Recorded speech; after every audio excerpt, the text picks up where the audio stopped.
இயேசுவை நேசிப்பவர்கள் பைபிளை வாசிப்பார்கள். இந்த சேனலை பின்பற்றினால் ஓராண்டில் வேதாகமத்தை வாசித்து முடித்து விடலாம். ஃபாலோ பண்ணுங்க, சப்ஸ்கிரைப் பண்ணுங்க. லேவியராகமம் 5ஆம் அதிகாரம். சாட்சியாகிய ஒருவன் இடப்பட்ட ஆணையை கேட்டிருந்தும் தான் கண்டதையும் அறிந்ததையும் தெரிவியாதிருந்து பாவம் செய்தால் அவன் தன் அக்கிரமத்தை சுமப்பான். அசுத்தமான காட்டு மிருகத்தின் உடலையாவது, அசுத்தமான நாட்டு மிருகத்தின் உடலையாவது, அசுத்தமான ஊரும் பிராணிகளின் உடலையாவது, இவ்வித அசுத்தமான யாதொரு வஸ்துவையாவது ஒருவன் அறியாமல் தொட்டால் அவன் தீட்டும் குற்றமும் உள்ளவனாவான். அல்லது எந்த அசுத்தத்தினால் ஆகிலும் தீட்டுப்பட்ட ஒரு மனிதனை ஒருவன் அறியாமல் தொட்டு பின்பு அதை அறிந்து கொண்டால் அவன் குற்றமுள்ளவனாவான். மனிதர் பதறி ஆணையிடும் எந்த காரியத்திலானாலும் ஒருவன் தீமை செய்கிறதற்காவது நன்மை செய்கிறதற்காவது தன் மனம் அறியாமல் தன் உதடுகளினால் பதறி ஆணையிட்டு பின்பு அவன் அதை அறிந்து கொண்டால் அதை குறித்து குற்றமுள்ளவனாவான். இப்படிப்பட்டவைகள் ஒன்றில் ஒருவன் குற்றமுள்ளவனாகும் போது அவன் தான் செய்தது பாவம் என்று அறிக்கையிட்டு தான் செய்த பாவத்துக்கு பாவ நிவாரண பலியாக ஆடுகளிலாவது வெள்ளாடுகளிலாவது ஒரு பெண் குட்டியை குற்ற நிவாரண பலியாக கர்த்தருடைய சந்நிதியில் கொண்டு வர வேண்டும். அதனாலே ஆசாரியன் அவன் செய்த பாவத்தை குறித்து அவனுக்காக பாவ நிவர்த்தி செய்ய கடவன்.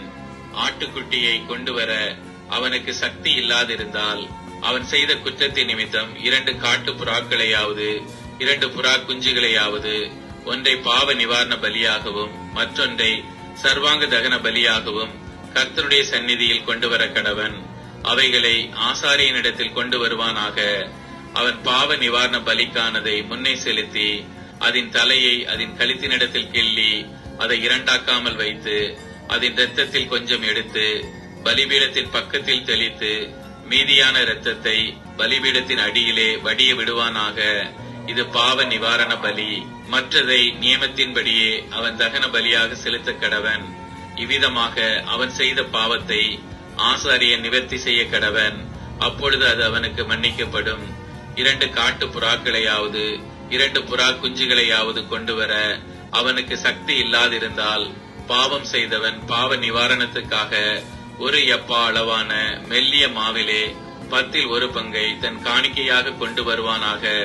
அது பாவ நிவாரண பலியாயிருப்பதினால் அதன் மேல் எண்ணெய் வார்க்காமலும் தூப வர்க்கம் போடாமலும் இருந்து அதை ஆசாரியனிடத்தில் கொண்டு வர வேண்டும்.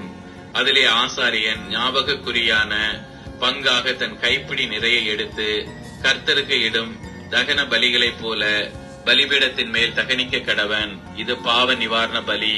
இவ்விதமாக மேற் சொல்லிய காரியங்கள் ஒன்றில் அவன் செய்த பாவத்துக்காக ஆசாரியன் பாவ நிவர்த்தி செய்ய கடவன். அப்பொழுது அது அவனுக்கு மன்னிக்கப்படும். மீதியானது போஜன பலியைப் போல ஆசாரியனை சேரும் என்றார். பின்னும் கர்த்தர் மோசேயை நோக்கி, ஒருவன் கர்த்தருக்குரிய பரிசுத்தமானவைகளில் குற்றம் செய்து அறியாமையினால் பாவத்துக்குட்பட்டால் அவன் தன் குற்றத்து நிமித்தம் பரிசுத்த ஸ்தலத்து சேக்கல் கணக்கின்படியே நீ அவன் மேல் சுமத்தும் அபராதம் எவ்வளவோ அவ்வளவு வெள்ளிச் சேக்கல் பெறும் பழுதற்ற ஒரு ஆட்டுக்கடாவை குற்ற நிவாரண பலியாக கர்த்தருடைய சந்நிதியில் கொண்டு வந்து பரிசுத்தமானதை குறித்து தான் செய்த தப்பிதத்தினால் உண்டான நஷ்டத்தை செலுத்தி அதனோடே 5ல் 1 பங்கை அதிகமாக கூட்டி ஆசாரியனுக்கு கொடுப்பானாக. குற்ற நிவாரண பலியாகிய ஆட்டுக்கடாவினாலே அவனுக்காக ஆசாரியன் பாவ நிவர்த்தி செய்ய கடவன். அப்பொழுது அது அவனுக்கு மன்னிக்கப்படும். ஒருவன் செய்யத்தகாதென்று கர்த்தருடைய கட்டளைகளினால் விலக்கப்பட்ட யாதொன்றை செய்து பாவத்துக்குட்பட்டால் அதை அவன் அறியாமையினால் செய்தாலும் அவன் குற்றமுள்ளவனாயிருந்து தன் அக்கிரமத்தை சுமப்பான். அதிநிமித்தம் அவன் குற்ற நிவாரண பலியாக உன் மதிப்புக்கு சரியான பழுதற்ற ஒரு ஆட்டுக்கடாவை ஆசாரியனிடத்தில் கொண்டு வருவானாக. அவன் அறியாமல் செய்த தப்பிதத்தை ஆசாரியன் அவனுக்காக நிவர்த்தி செய்ய கடவன்.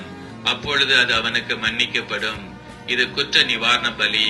அவன் கர்த்தருக்கு விரோதமாய் குற்றம் செய்தான் என்பது நிச்சயம் என்றார். லேவியராகமம் 6ஆம் அதிகாரம். பின்னும் கர்த்தர் மோசேயை நோக்கி, ஒருவன் கர்த்தருக்கு விரோதமாக அநியாயம் செய்து தன் வசத்தில் ஒப்புவிக்கப்பட்ட பொருளிலாவது கொடுக்கல் வாங்கலிலாவது தன் அயலானுக்கு மாறாட்டம் பண்ணி அல்லது ஒரு வஸ்துவை பலாத்காரமாய் பறித்துக் கொண்டு அல்லது தன் அயலானுக்கு இடுக்கன் செய்து அல்லது காணாமற் போனதை கண்டடைந்தும் அதை மறுதலித்து அதை குறித்து பொய்யானையிட்டு மனிதர் செய்யும் இவை முதலான யாதொரு காரியத்தில் பாவம் செய்தானேயாகில் அவன் செய்த பாவத்தினாலே குற்றவாளியானபடியால் தான் பலாத்காரமாய் பறித்து கொண்டதையும் இடுக்கண் செய்து பெற்றுக் கொண்டதையும் தன் வசத்திலே ஒப்புவிக்கப்பட்டதையும் காணாமற் போயிருந்து தான் கண்டெடுத்ததையும் பொய் ஆணையிட்டு சம்பாதித்த பொருளையும் திரும்ப கொடுக்க கடவன். அந்த முதலை கொடுக்கிறதும் அல்லாமல் அதனோட 1/5 அதிகமாகவும் கூட்டி அதை தான் குற்ற நிவாரண பலியை இடும் நாளில் அதற்குரியவனுக்கு கொடுத்துவிட்டு தன் குற்ற நிவாரண பலியாக உன் மதிப்புக்கு சரியான பழுதற்ற ஆட்டுக்கடாவை கர்த்தருக்கு செலுத்தும்படி அதை ஆசாரியனிடத்தில் குற்ற நிவாரண பலியாக கொண்டு வருவானாக. கர்த்தருடைய சந்நிதியில் அவன் பாவத்தை ஆசாரிய நிவர்த்தி செய்ய கடவன். அப்பொழுது அவன் குற்றவாளியாக செய்த அப்படிப்பட்ட எந்த காரியமும் அவனுக்கு மன்னிக்கப்படும் என்றார். பின்னும் கர்த்தர் மோசேயை நோக்கி, நீ ஆரோனுக்கும் அவன் குமாரருக்கும் கற்பிக்க வேண்டிய சர்வாங்க தகன பலிக்குரிய பிரமாணம் என்னவென்றால், சர்வாங்க தகன பலியானது ரா முழுவதும் விடியற்காலம் மட்டும் பலிபீடத்தின் மேல் எரிய வேண்டும். பலிபீடத்தின் மேலுள்ள அக்கினி எரிந்து கொண்டே இருக்க வேண்டும். ஆசாரியன் தன் சணல் நூல் அங்கியை தரித்து தன் சணல் நூல் ஜல்லடத்தை அறையில் போட்டுக்கொண்டு பலிபீடத்தின் மேல் அக்கினியில் எரிந்த சர்வாங்க தகன பலியின் சாம்பலை எடுத்து பலிபீடத்து பக்கத்தில் கொட்டி, பின்பு தன் வஸ்திரங்களை கலற்றி வேறு வஸ்திரங்களை உடுத்திக் கொண்டு அந்த சாம்பலை பாளையத்துக்கு புறம்பே சுத்தமான ஒரு இடத்திலே கொண்டு போய் கொட்ட கடவன். பலிபீடத்தின் மேல் இருக்கிற அக்கினி அவியாமல் எரிந்து கொண்டிருக்க வேண்டும். ஆசாரியன் காலைதோறும் அதன் மேல் எரியும்படி கட்டைகளை போட்டு அதன் மேல் சர்வாங்க தகன பலியை வரிசையாக வைத்து அதன் மேல் சமாதான பலிகளின் கொழுப்பை போட்டு தகனிக்க கடவன். பலிபீடத்தின் மேல் அக்கினி எப்பொழுதும் எரிந்து கொண்டிருக்க வேண்டும். அது ஒரு பொழுதும் அவிந்து போகலாகாது. போஜன பலியின் பிரமாணம் என்னவென்றால், ஆரோனின் குமாரர் அதை கர்த்தருடைய சந்நிதியில் பலிபீடத்துக்கு முன்னே படைக்க வேண்டும்.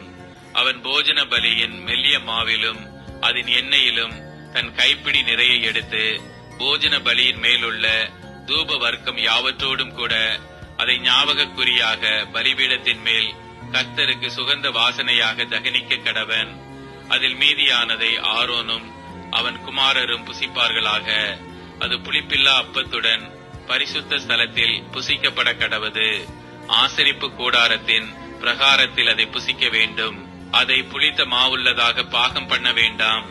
அது எனக்கு இடப்படும் தகனங்களில் நான் அவர்களுக்கு கொடுத்த அவர்களுடைய பங்கு. அது பாவ நிவாரண பலியை போலும் குற்ற நிவாரண பலியை போலும் மகா பரிசுத்தமானது. ஆரோனின் பிள்ளைகளில் ஆண் மக்கள் யாவரும் அதை புசிப்பார்களாக.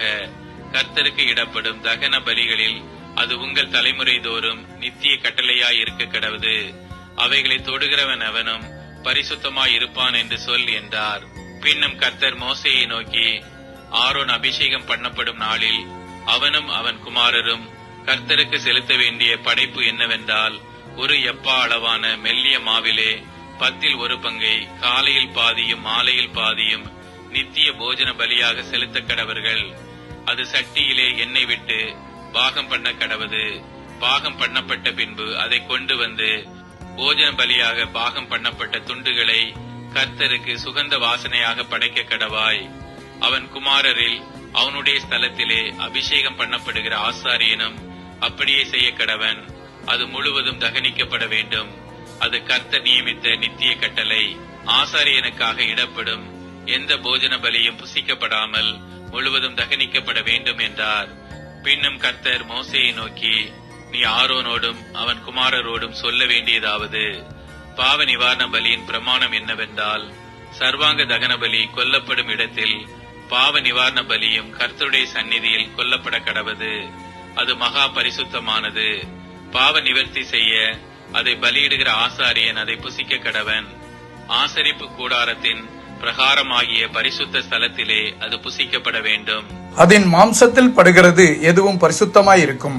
அதன் இரத்தத்திலே கொஞ்சம் ஒரு வஸ்திரத்தில் தெரித்ததானால் இரத்தம் தெரித்த வஸ்திரத்தை பரிசுத்த ஸ்தலத்தில் கழுவ வேண்டும். அது சமைக்கப்பட்ட மண் பாண்டம் உடைக்கப்பட வேண்டும். செப்பு பானையில் சமைக்கப்பட்டதானால் அது விளக்கப்பட்டு தண்ணீரில் கழுவப்பட வேண்டும். ஆசாரியரில் ஆண் மக்கள் யாவரும் அதை புசிப்பார்களாக. அது மகா பரிசுத்தமானது. எந்த பாவ நிவாரண பலியின் இரத்தத்தில் கொஞ்சம் பரிசுத்த ஸ்தலத்தில் பாவ நிவர்த்தியின் பொருட்டு ஆசரிப்பு கூடாரத்துக்குள்ளே கொண்டு வரப்பட்டதோ அந்த பலி புசிக்கப்படலாகாது. அது அக்கினியிலே தகனிக்கப்பட வேண்டும். லேவியராகமம் 7ஆம் அதிகாரம். குற்ற நிவாரண பலியின் பிரமாணம் என்னவென்றால் அது மகா பரிசுத்தமானது. சர்வாங்க தகன பலி கொல்லப்படும் இடத்தில் குற்ற நிவாரண பலியும் கொல்லப்பட வேண்டும். அதன் இரத்தத்தை பலிபீடத்தின் மேல் சுற்றிலும் தெளித்து அதனுடைய கொழுப்பு முழுவதையும், அதன் வாலையும், குடல்களை மூடிய கொழுப்பையும், 2 குண்டி காய்களையும், அவைகளின் மேல் சிறு குடல்களின் இடத்தில் இருக்கிற கொழுப்பையும், குண்டி காய்களோட கூட கல்லீரலின் மேல் இருக்கிற ஜவ்வையும் எடுத்து செலுத்துவானாக. இவைகளை ஆசாரியன் பலிபீடத்தின் மேல் கர்த்தருக்கு தகன பலியாக தகனிக்க கடவன். அது குற்ற நிவாரண பலி. ஆசாரியரில் ஆண் மக்கள் யாவரும் அதை புசிப்பார்களாக.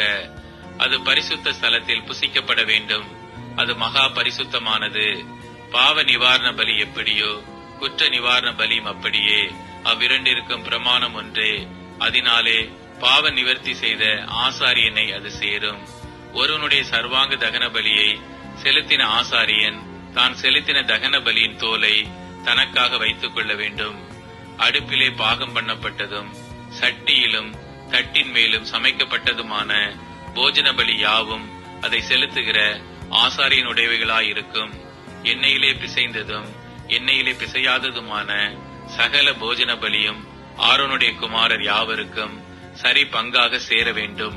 கர்த்தருக்கு செலுத்துகிற சமாதான பலிகளின் பிரமாணம் என்னவென்றால் அதை ஸ்தோத்திரத்துக்காக செலுத்துவானானால் அவன் ஸ்தோத்திர பலியோடும் கூட எண்ணெயிலே பிசைந்த புளிப்பில்லா அதிரசங்களையும், எண்ணெய் பூசப்பட்ட புளிப்பில்லா அடைகளையும், எண்ணெயிலே பிசைந்து வறுக்கப்பட்ட மெல்லிய மாவினால் செய்த அதிரசங்களையும் படைக்க கடவன். அவைகளை படைக்கிறதும் அல்லாமல் புளித்த மாவினால் செய்த அப்பத்தையும் தன்னுடைய சமாதான பலியாகிய ஸ்தோத்திர பலியோடு கூட படைக்க வேண்டும். அந்த படைப்பு முழுவதிலும் வகைக்கு ஒவ்வொன்றை எடுத்து கர்த்தருக்கு ஏறெடுத்து படைக்கும் பலியாக செலுத்துவானாக. அது சமாதான பலியின் இரத்தத்தை தெளித்த ஆசாரியனுடையதாகும்.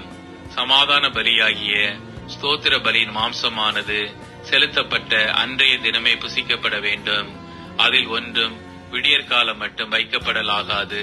அவன் செலுத்தும் பலி பொருத்தனையாயாவது உற்சாக பலியாயாவது இருக்குமானால் அது செலுத்தப்படும் நாளிலும் அதில் மீதியானது மறுநாளிலும் புசிக்கப்படலாம். பலியின் மாம்சத்தில் மீதியாயிருக்கிறது 3ஆம் நாளில் அக்கினியிலே சுட்டெரிக்கப்பட கடவது. சமாதான பலியின் மாம்சத்தில் மீதியானது 3ஆம் நாளில் புசிக்கப்படுமானால் அது அங்கீகரிக்கப்படாது. அதை செலுத்தினவனுக்கு அது பலிக்காது. அது அருவருப்பாயிருக்கும். அதை புசிக்கிறவன் தன் அக்கிரமத்தை சுமப்பான்.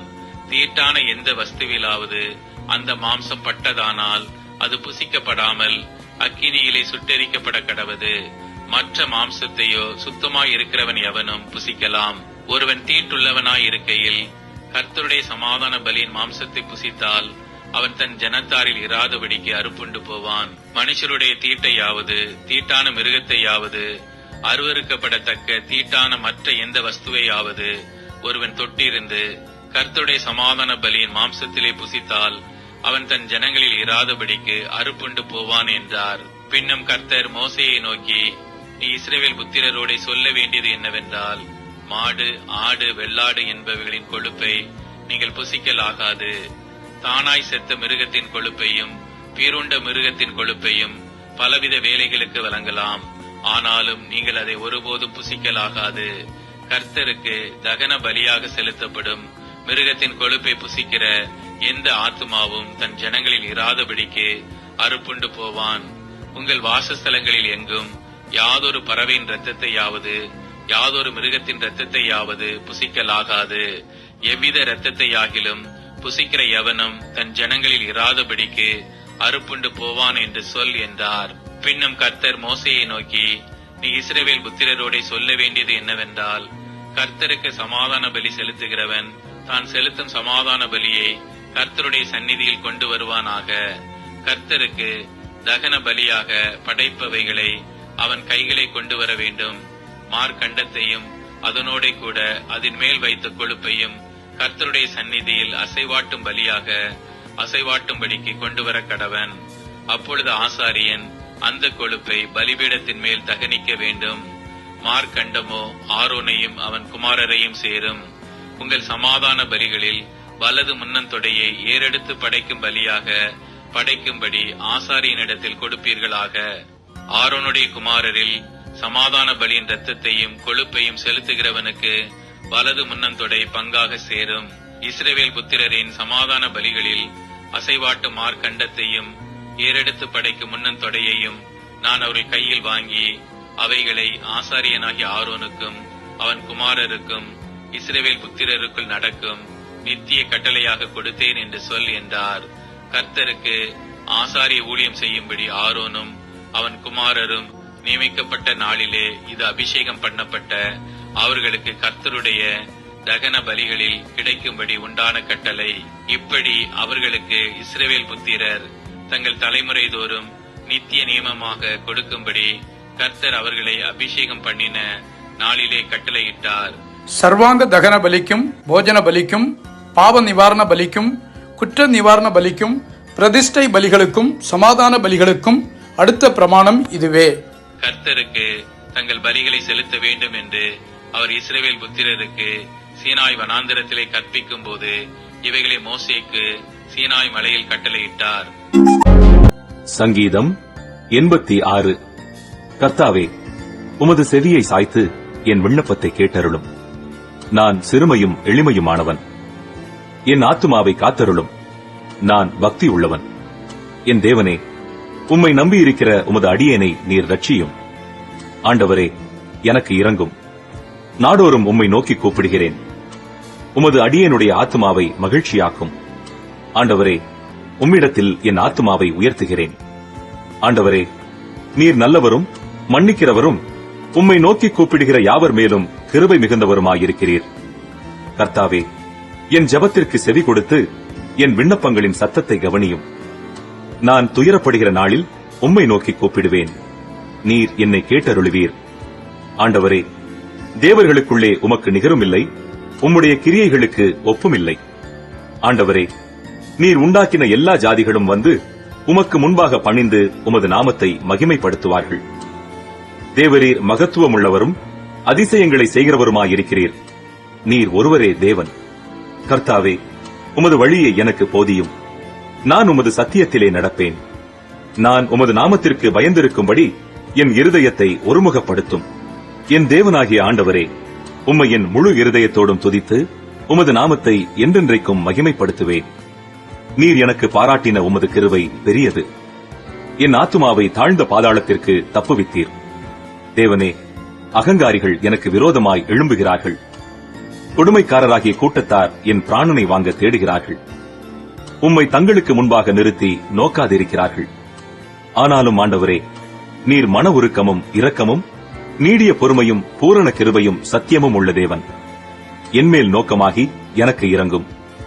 உமது வல்லமையை உமது அடியானுக்கு அருளி உமது அடியாளின் குமாரனை ரட்சியும். கர்த்தாவே, நீர் எனக்கு துணை செய்து என்னை தேற்றுகிறதை என் பகைஞர் கண்டு வெட்கப்படும்படிக்கு எனக்கு அனுகூலமாக ஒரு அடையாளத்தை காண்பித்தருளும்.